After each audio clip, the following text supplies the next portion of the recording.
telescope system.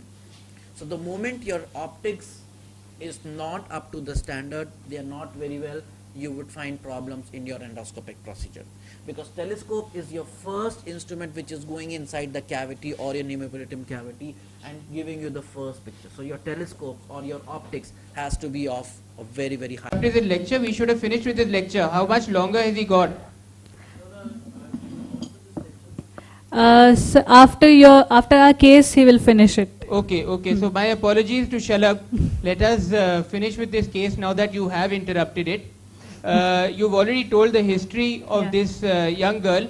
She's a 44-year-old nulliparous girl. We've done a laparoscopic myomectomy on her before, which was about 2 years ago. She's also had a cholecystectomy done by a surgeon. She came with menorrhagia for the last 3 or so months.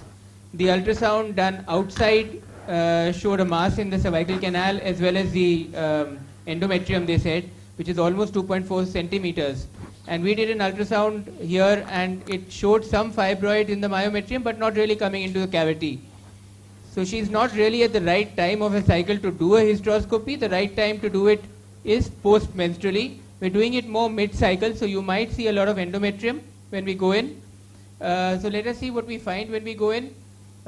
I have done a preliminary hysteroscopy while Shalab was taking your lecture, but let's see what we find.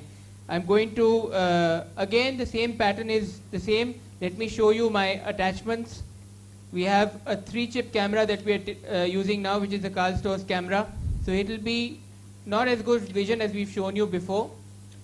The light cable is attached in the same line and upwards as the camera cable, and you have the outflow and the inflow down here.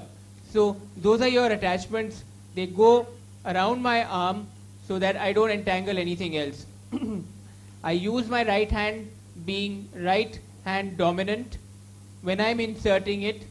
Once I reach the cavity, I wait, then I transfer my hand to my left hand. You can see the picture when I'm showing you? Yeah. Okay. And then my left hand has got to be very stable.